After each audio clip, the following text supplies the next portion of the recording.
شباب مش راضيين بالعيشة واللي عايشينها، كل ده بسبب السوشيال ميديا وصناع المحتوى.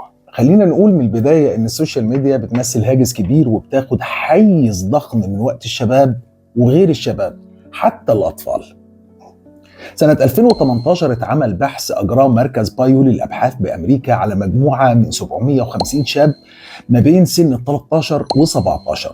لقيوا إنه 45% منهم قاعدين على الإنترنت بشكل عام تقريبا طوال الوقت، و97% منهم بيستخدم منصات التواصل الاجتماعي زي فيسبوك ويوتيوب وإنستجرام وسناب شات وغيرها.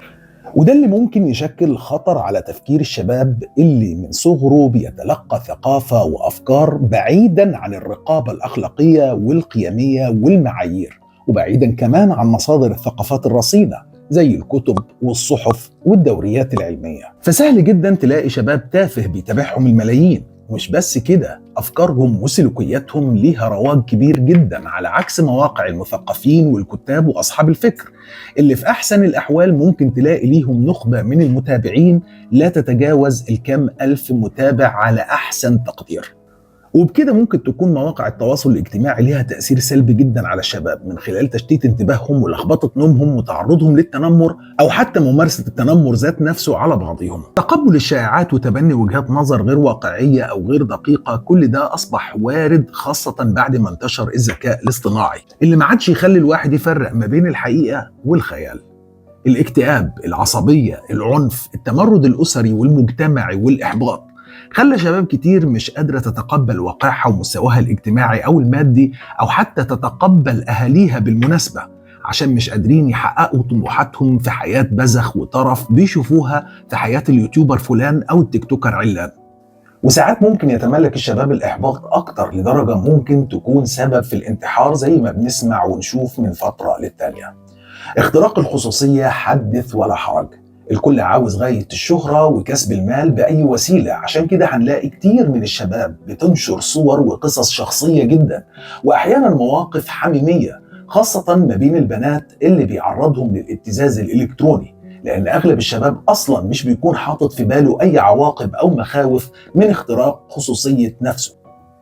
نيجي الخطر أكبر، وهو الصراع الطائفي والديني اللي بقى بيحصل على مواقع التواصل من خلال النقاشات والحوارات اللي بتصل لحد المناظرات على الديانات الأخرى والتشكيك في العقيدة أو أفكار منحرفة عن الدين، أو حتى فتح السبل لتنظيمات إرهابية إنها تمرر سمومها للتأثير على وعي وفكر الشباب بعد سيل فكري مركز بيبث ليهم من خلال المواقع دي. يمكن أخطر ما يكمن في المواقع دي هو التأثير السلبي على تفكير الشباب في القضايا الاجتماعية والسياسية.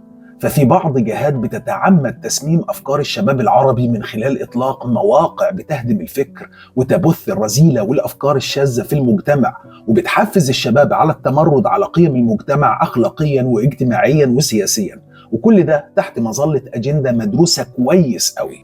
الفوضى الخلاقة، المفهوم ده فهمناه أكتر مع اضطرابات ما يسمى بالربيع العربي، وكانت منصات التواصل الاجتماعي بمثابة الشرارة الرئيسية للانتفاضات والتمرد على الأنظمة السياسية من غير ما يعرفوا مين اللي ورا التوجه ده أو حتى الأيديولوجية اللي بتقوده.